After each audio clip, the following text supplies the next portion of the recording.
Tasha was not the kind of woman who bent for anyone, not her husband, not society, certainly not a mother-in-law. Her mouth was like hot pepper mixed with ginger. If you say one word, she will give you 10. If you raise your voice, she will raise a chair. She didn't fear man. She didn't fear woman. Even thunder feared her tongue. People in her street used to say, "That woman, don't joke with her. She is not as easygoing as she looks." And it was true. If market women gossiped near her, she would face them with her full chest. "Talk about me again, and I will wash you like wrapper." She didn't like anybody trying to control her. Not her husband, not her pastor, and most especially, not mother-in-law. She always said, "A mother-in-law should know her place. She can't come and be controlling my house. Never." Then she added, "In fact, if my husband still has a mother, may God take her before I enter into his home." People gasped when they heard her say that. But Tasha didn't care.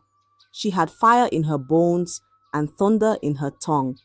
She walked like queen, talked like chief, and when she got angry, it was like hurricane met volcano. But inside her big chest was a small soft heart, one that just wanted peace. She wanted a man who would love her like new yam, a home that smelled like morning pap, a place where her name would be called with laughter, not insult. But Tasha's life was not sweet like honey. Her anger was like petrol. Just one small match, and boom, everything would scatter. And from that anger, problems followed her like shadow. She had been married not once, not twice, but 3 times. And all 3 ended like broken plates on the floor. Tasha's first husband was tall like Iroko tree. His name was Ikechukwu. People said he was gentle like evening breeze. But one day, he and Tasha argued over soup. Just ordinary soup. He said she didn't put enough salt. Tasha stood up slowly, like lion waking from sleep. She carried bottle of malt, broke it on his head, and shouted, "If you want salt, go and lick ocean." Blood flowed. Neighbors ran in. Marriage ended that same week. The second man was Obina. Rich man. Drove big car. His father came to visit one time. Just small quarrel in the compound. The man shouted, "This is not how a wife should behave." Before the man could sit down, Tasha rushed to the kitchen, came out with knife in hand, and said, "Talk again, and I will slice your tongue like okra." The whole family shouted, "She wants to kill Papa." That one too ended in tears. The third marriage ended in smoke and fire. Tasha came home one night and saw her husband chatting with his ex on his phone. She didn't shout. She didn't talk. She waited till he slept. Then she carried kerosene and poured it round the sitting room. By morning, the house was ash. People gathered, mouths open. The husband ran out barefoot, screaming. The news spread like wildfire. Tasha stood outside with wrapper tied to her chest and said, "If fire can't burn nonsense, then let me turn into smoke myself." That marriage, it didn't last one moon. People started calling her Tasha Fire. They said, "This woman doesn't need dark magic. Her anger alone can scatter shrine." But Tasha wasn't happy. Behind her fire, behind her shouting, behind her thunder voice, she was lonely. She wanted someone who could hold her hand when her body was tired. Someone who could hug her tight when her heart was crying.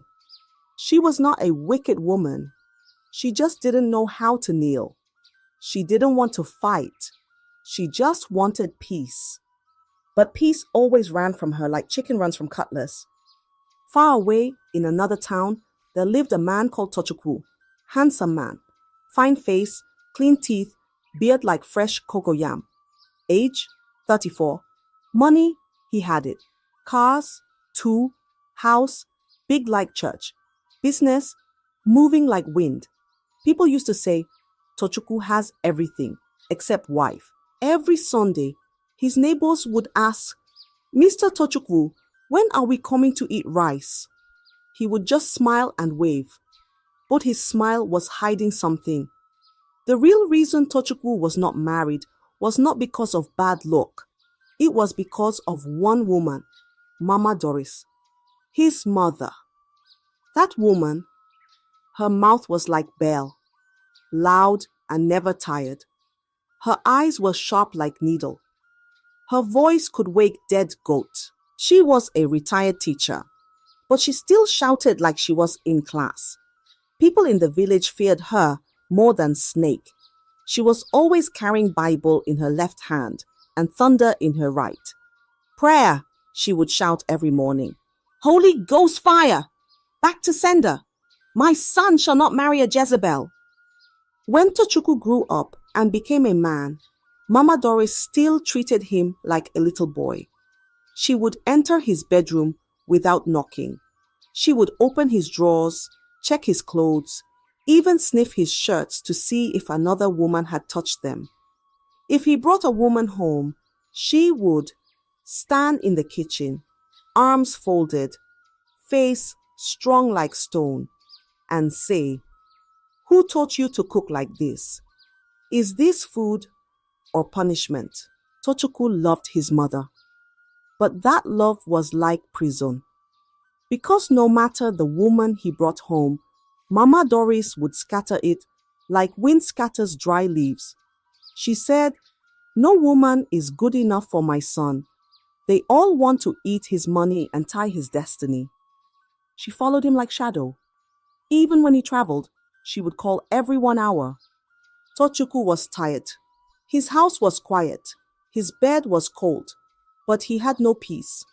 Because the one who should bring peace, his own mother, was the one bringing storm.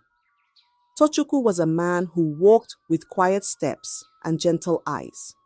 He had money in his pocket and sense in his head. After school abroad, he came back home and started his own business. He bought a house, bought 2 cars. People said, This one is husband material. Then he met Amaka. Amaka was soft like bread. Her voice was low. Her smile was like morning dew. She was respectful, calm, and full of peace. She worked in an office before, but when she married Tochukwu, she left her job to help him from home. She took care of the house, cooked, cleaned, helped with his business documents. She did it with joy. She cooked for him. She cleaned. She prayed. She waited by the door every night until he came back. But Mama Doris didn't smile. From the first day, her eyes narrowed like needle. She doesn't kneel down well, she whispered. Amaka smiled and greeted again. Mama looked away. Her food doesn't smell like a wife's food. She puts too much salt, or maybe too little oil. Maybe she's using charm to hold my son. I'm watching her, she said. 1 month after the wedding, Mama Doris came to visit. She said, I'm not feeling strong. I just want to rest small. She came with 1 bag. But by evening, her things were already in every corner of the house. Her wrapper hung in the bathroom. Her Bible sat on the dining table. Her slippers waited at the door of the master bedroom. She entered the kitchen like she owned it, rearranged the plates, changed the soup pot, poured out Amaka's stew and started her own. At dawn, before birds could sing, Mama Doris would knock on Amaka's door. Where is my hot water? Why are you still sleeping? Don't you know morning devotion starts by 5 a.m.? She sat between Amaka and Tochukwu on the sofa. She held the remote, changed the channel, laughed loudly when Amaka spoke, then hissed when she stopped talking. And anytime Tochukwu traveled for business, Mama Doris moved into their bedroom, slept on their bed, smelled the pillow, took over everything. Amaka was quiet, but her eyes started changing. Her smile became weak. Her shoulders began to drop. But Mama Doris was just getting started. She called Amaka lazy, called her jobless, said she was waiting to trap Tochukwu with pregnancy. Amaka tried. She prayed. She cried. She cooked well, cleaned well, even knelt down well. But nothing was ever enough for Mama Doris. Then came the lie that broke everything. One Sunday, Amaka and Tochukwu argued over house rent. Just normal husband and wife talk. Mama Doris stood behind the door and listened. Before sunset, she had already called half of the village and said, Amaka slapped my son and insulted our family. She called our ancestors poor. Amaka cried. Day after day, her heart was heavy, her spirit tired. One evening, after Mama Doris shouted for 2 hours straight, Amaka packed her bags. She wrote one small note and kept it on the table. I came with love, but I'm leaving with tears. May your house find peace again. Then she left, just like wind blowing through an open window. 2 years passed, like harmattan breeze. Tochukwu's heart was tired, but he still wanted love. One day, at a big business meeting, he met Halima. She was smart, bold, beautiful. She worked with a big company. She didn't kneel to greet, but she spoke with respect. She smiled with her eyes, not just her lips. And most of all, she made Tochukwu laugh again. He didn't tell Mama Doris, not yet. He married Halima quietly in court. No village drums, no dancing, just 2 rings and a promise. But secrets don't sleep long. When Mama Doris found out, her voice shook the walls. You married who? A woman I haven't seen, from another tribe, another religion, and even did a court wedding. Is it now you want to die? Tochukwu said, Mama, she's a good woman. Mama Doris said, Good where? You brought a stranger into my house. You want thunder to strike us? Tochukwu begged, Mama, please, just give her a chance. So Halima came to the house, dressed neat, smelled good, spoke gently. Mama Doris didn't greet her. She walked out of the room. During evening prayers, Mama Doris prayed loud and long. Every strange woman in my son's life, Holy Ghost fire, any Jezebel sent to scatter my family, oh God, expose her. Halima sat there, blinking back tears, but she stayed. Then one day, Halima came back from the hospital with sad news. She had lost the baby. Tochukwu held her, comforted her. But Mama Doris stood by the door and said, I knew it. A dry well. You married a woman who cannot carry a child. What are you doing with her? You want to die childless? She said it again during breakfast. She said it when visitors came. She said it like she was spitting stones. Halima cried in the bathroom, cried into her pillow, cried in silence. Then one early morning, before the rooster crowed, she took her small bag, wrote a short note. I came in peace, but peace did not welcome me. I pray your son finds his voice one day. She placed the note on the kitchen table, closed the door gently, and left. And just like Amaka, she vanished. But this time, Tochukwu didn't just lose a wife. He lost something deeper, hope. He stayed for years without any woman in his life. Then, one sunny afternoon, when the sky was quiet and the wind gentle like lullaby, Tochukwu went for a friend's birthday. That was where he saw her, Tasha. She walked in like a queen who knew her throne. Her steps were strong, her eyes sharp, her voice smooth like rain on zinc. She wasn't smiling too much, but when she did, it melted stone. Tochukwu started. His heart tapped his chest. He walked over. They talked and laughed. And the more they spoke, the more he knew This one was not like the others.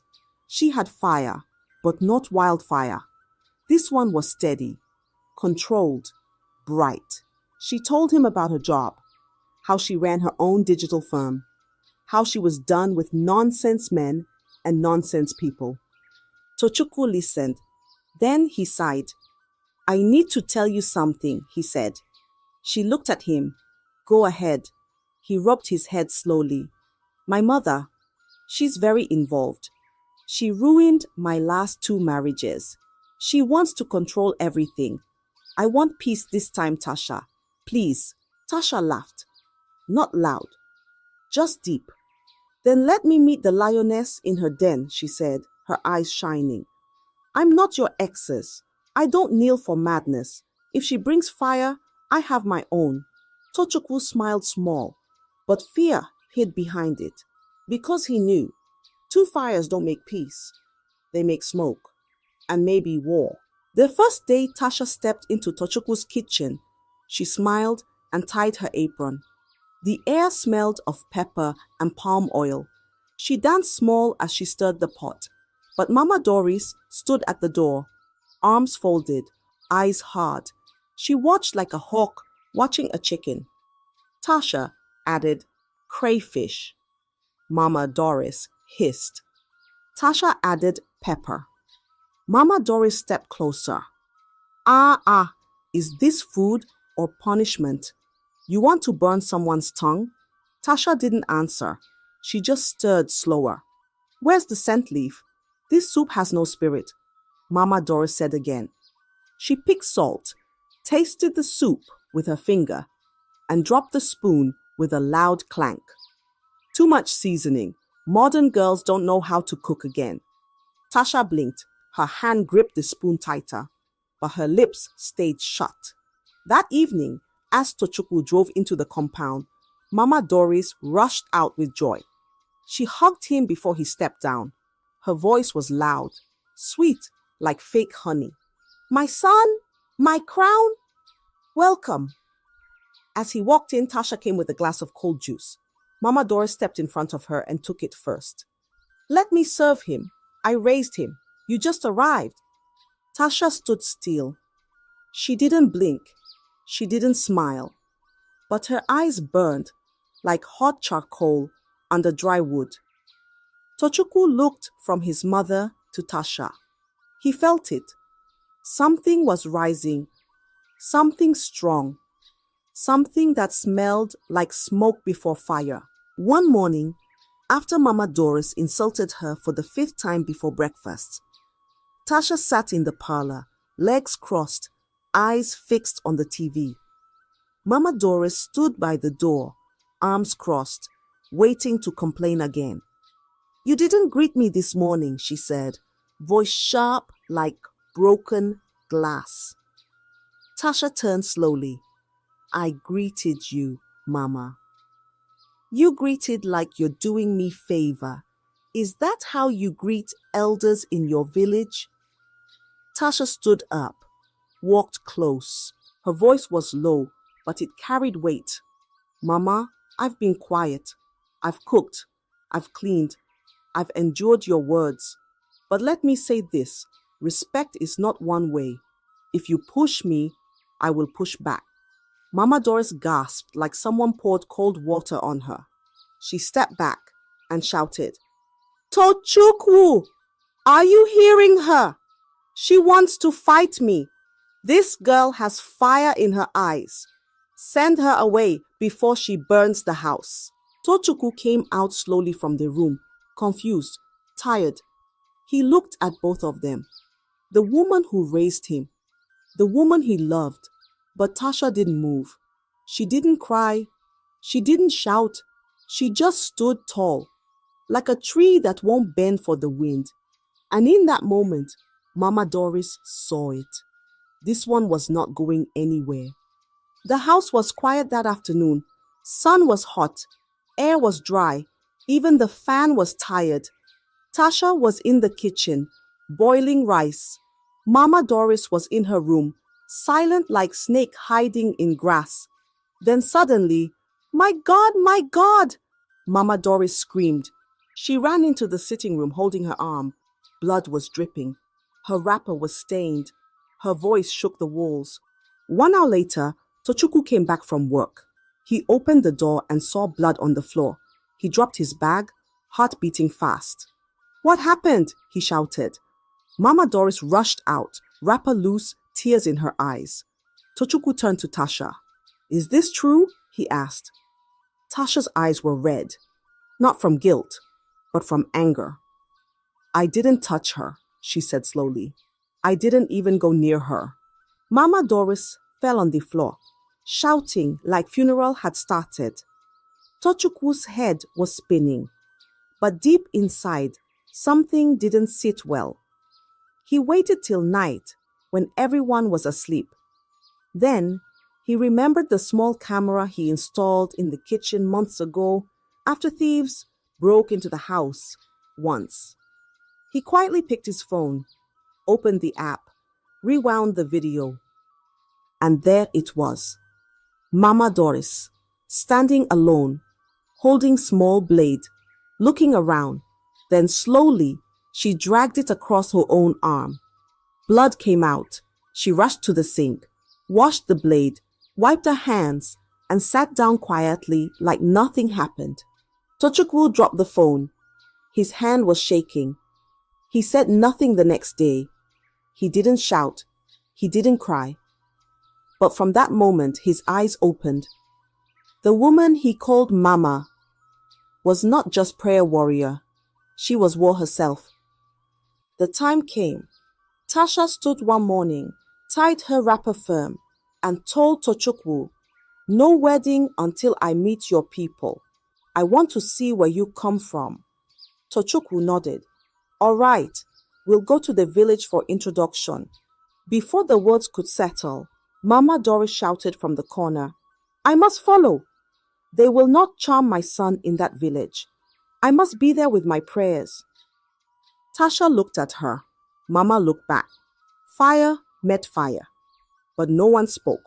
So the three of them packed bags.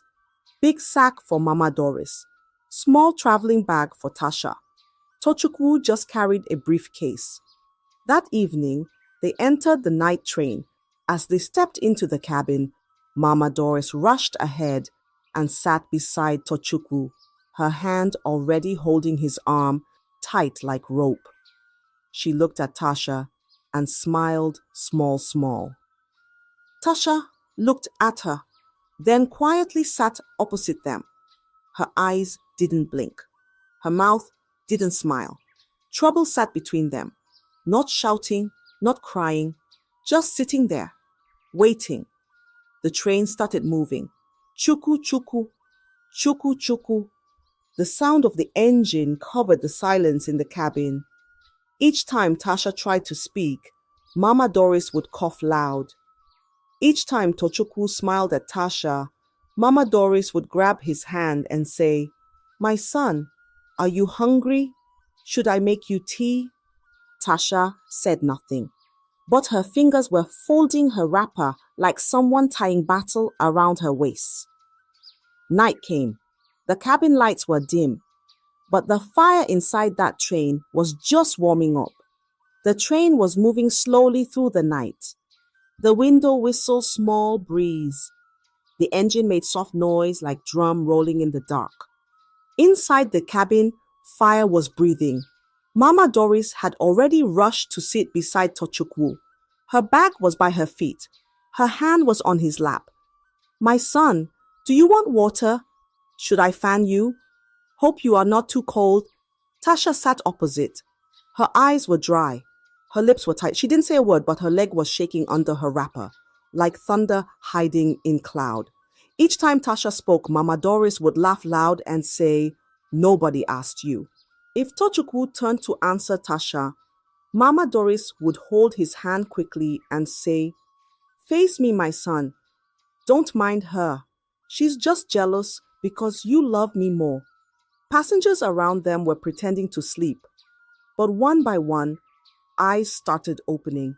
Mama Doris opened cooler, brought out small puff. "Here, my son, eat. Don't collect anything from her. You don't know what she mixed inside." Tochukwu coughed. Tasha looked at him. He looked away. Tasha's chest was now rising and falling like breeze blowing firewood. She wanted to talk. She wanted to shout. But she sat still, like lion watching goat misbehave. Her fingers grabbed her wrapper tight. Her eyes refused to blink. Her ears were picking every word Mama Doris dropped like bitter seeds. And Mama Doris? She didn't stop. She kept talking, kept laughing, kept throwing words like stone on water. Let them say I talk too much. At least my mouth is not used for lies and charm. The air inside the cabin became thick, like smoke that refused to come out of the roof. Something was coming, a kind of explosion that only silence can prepare. Tochukwu's mouth was open. He wanted to say something, but words were hiding from his tongue. Mama Doris stood up, adjusted her wrapper, and began. I can't wait for the elders to see what you're dragging into our family. This is not a wife. This is a storm wearing wig. She pointed at Tasha. You've insulted me in my kitchen, in my house, in my son's heart. But today, in front of strangers, you have crossed the line. Tasha's fingers tightened. Tochukwu touched his forehead. Mama Doris raised her voice again. You think beauty is respect. You think wearing fine cloth means you have home training. My son, are you watching? She's bewitching you with fake gentleness. Someone in the cabin whispered, Ha, this woman has no filter. Another one shifted small to the side, ready for anything. Tasha looked up slowly. Her eyes met Mama Doris' eyes. Hot, sharp, cold. Mama Doris was shaking, not from fear, but from anger. Her eyes were red like pepper.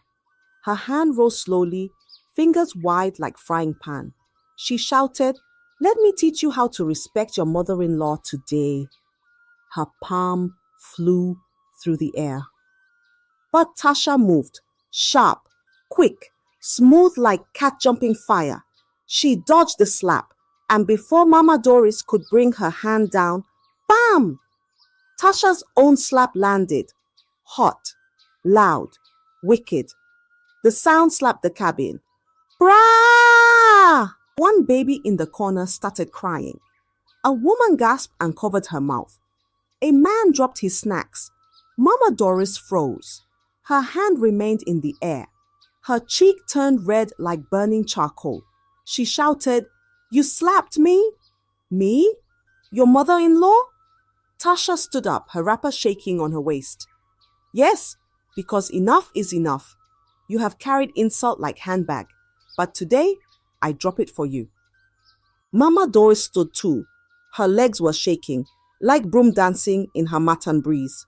She pointed at Tasha, lips trembling, voice cracking like old radio. My son, are you watching? She has shown her true color. Jezebel, daughter of snakes. Tochukwu sat like stone, his mouth open. But no word came out. The train didn't stop. But the world inside that cabin had stopped moving. Everybody was quiet. Even the wind outside held its breath. Something bigger was coming. The cabin was hot, not from heat, but from fire inside people's bodies. Tasha stepped forward, face hard like grinding stone. Her chest was moving fast. Her hands were shaking. She grabbed Mama Doris by the arm. Her voice was loud, her words sharp. Go and destroy his life outside, not inside, not here, not with me inside. Mama Doris pulled back. Don't touch me, you witch. Tasha didn't let go. Mama struggled, twisted her arm.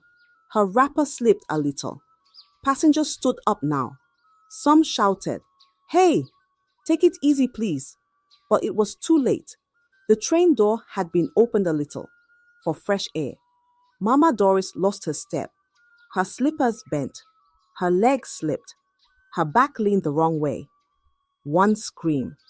Just one. Then, whoosh! Her body flew out like plastic bag in the wind. Silence swallowed the cabin. People ran to the window. Tochukwu rushed forward, held the edge of the door, but it was empty. Just night wind and rail track. The train kept moving. Nobody spoke. Nobody blinked. Even Tasha stood still, hands still stretched out, eyes wide like someone who saw ghosts. Mama Doris was gone. Just like that. The train didn't stop, but peace, fear, shock, and silence entered together. Before the train reached the village, the news ran ahead like gossip on a bicycle. Mama Doris fell from moving train. They said Tasha pushed her. She's dead. No, they say she disappeared inside bush. Mouths were moving. Ears were full. But hearts were not crying. Because the villagers knew Mama Doris. They knew her mouth. They knew her ways.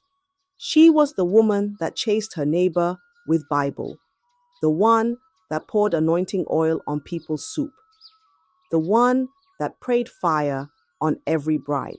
So, when the story entered the village square, people didn't shout. They only shook their heads.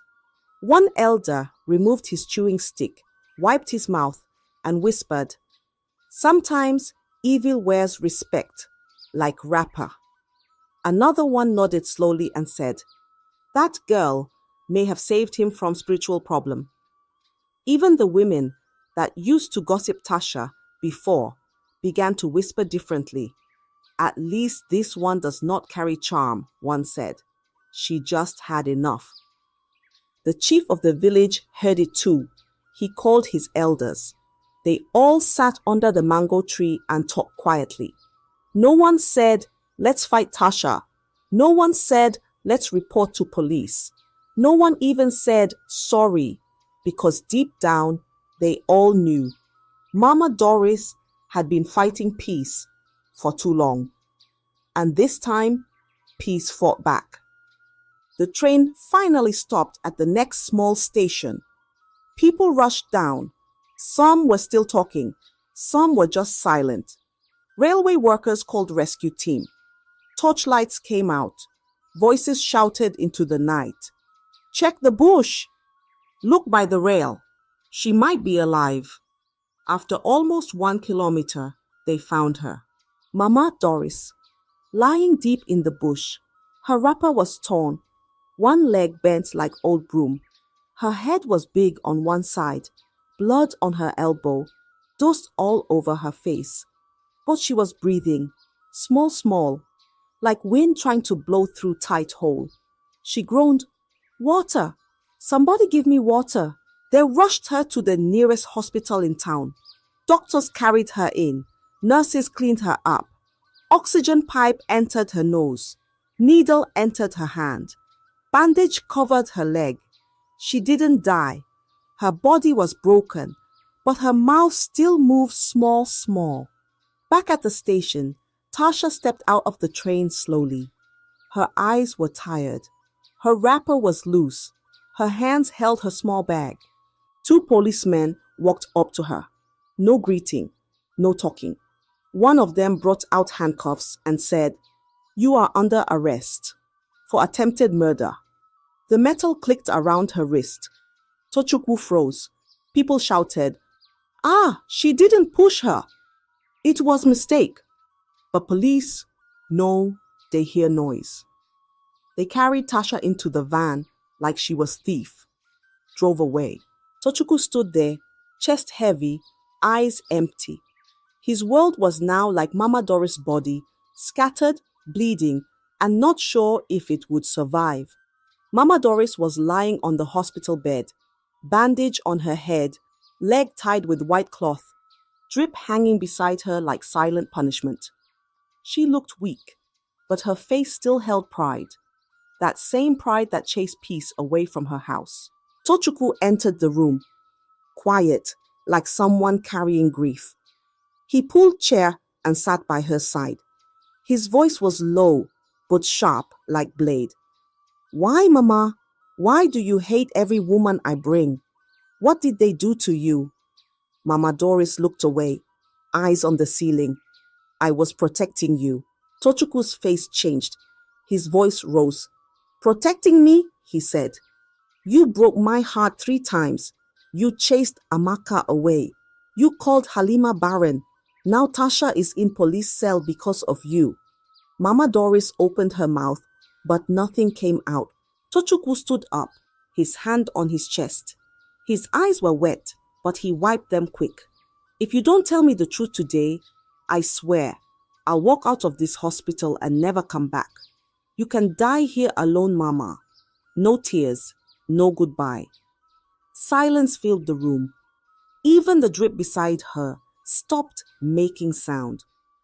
Mama Doris turned her face slowly. Her lips shook. Her eyes blinked. Then she whispered, Tochukwu, you're not my biological son. Tochukwu's head turned like someone that just heard thunder inside water. What did you say? Mama Doris looked up at the ceiling like she was talking to the sky. Your father married 2 women. I was the first. No child. Nothing. Then he married Neka, your real mother. She got pregnant in 1 year, but she died during childbirth. Your father gave you to me. He begged me to raise you as mine. He told everyone I gave birth. I agreed, but deep down I never forgot how Neka mocked me. Tochukwu didn't move. Mama Doris continued, her voice now shaking. She used to laugh at me, say I was just occupying space, say she gave your father what I couldn't, a son. Those words followed me like shadow. Tochukwu blinked slowly. His lips moved, but no sound came out. And each time you brought a woman home, it felt like Neka was laughing again. I saw her in them. I heard her voice, and I couldn't stop myself. Mama Doris began to cry. But Tochukwu didn't touch her. His heart was already bleeding. The woman he called mother had carried bitterness for years, and she planted it inside his life like poison in yam.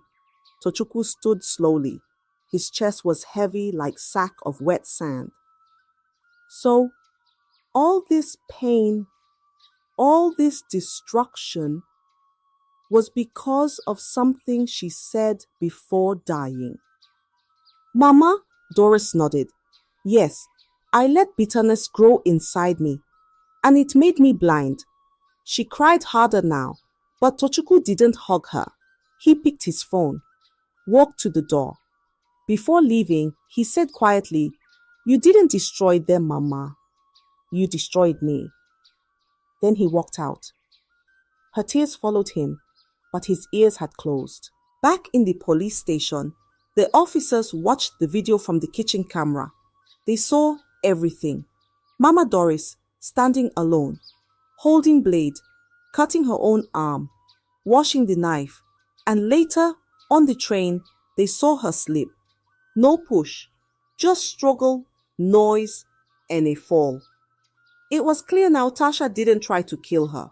The case was dropped. Tasha came out of the cell. Her eyes were swollen. Her voice was tired, but her spirit was still standing. Tochukwu was waiting outside. He held her hand, didn't say much, but that one touch spoke louder than any word. Later, he went back to the hospital, paid all the bills, bought medicine, paid for wheelchair, paid for transport. But when it was time to speak to Mama Doris, his voice came like cold rain. You're going back to the village, Mama. She blinked fast. Let me stay small. I will behave. Let me just bless the house when you two marry. Tochukwu shook his head. Number. You have cursed this house enough. You poured pepper in my peace. You turned my heart to ash. There's no more space for you. Not in my house. Not in my future. Mama Doris started crying. Tochukwu, I raised you. I carried you. He looked away. And then you broke me, one piece at a time. He called his uncle, arranged transport, told the driver, Drop her in front of the old compound. If she tries to come back, don't open the door. He also sent message to all the family members. Let nobody bring her back into my house. Not for Omugwo, not for birthday, not for burial. She's not welcome. And just like that, Mama Doris left the city in a van with a wrapper, a walking stick, and the shadow of her own mistakes. 3 months passed like lazy breeze. No noise, no drama, no village dance. Tochukwu and Tasha wore simple clothes. Invited few friends. Just rings, smiles, and small jollof. The pastor said, "May this house know peace." Tasha said, "Amen." And this time she meant it from her heart. No family elders came. No family meeting held. They didn't wait for permission. They just wanted peace. And they finally got it. Back in the village, Mama Doris sat in her old room, her legs still twisted. Her head still had the scar. Her voice was quiet now, like generator that ran out of fuel. Only one cousin came sometimes to sweep, cook small soup, and drop medicine. Nobody visited. Nobody called her. Nobody mentioned her name in Tochukwu's house. Even during prayer, her name was skipped, like bad verse in Bible. The woman who once shouted every morning now sat by the window, watching silence like it was punishment. And maybe it was. Moral of the story: bitterness is like slow poison. It doesn't kill fast. It waits. It hides. It grows. Mama Doris watered bitterness like flower, and pain grew tall in her house. She thought she was protecting her son, but she was burning his future. She chased away love, pushed peace outside, and hugged anger like baby. She forgot, not every wound comes from strangers. Some are cooked in the same kitchen we eat from. Tochukwu found truth. It broke him, but it also opened his eyes. Tasha found peace, not in a big wedding or loud praise, but in a home where love was not fighting for space. Mama Doris, she found silence, not the kind that brings rest, but the one that comes when no one is listening anymore. This tale is a calabash full of lessons, because love without boundaries is not love, and family without respect is not home. I hope you enjoyed the story. If so, please like the video, comment what you learned from the tale, and don't forget to subscribe to the channel for more enchanting tales just like this one. Thank you.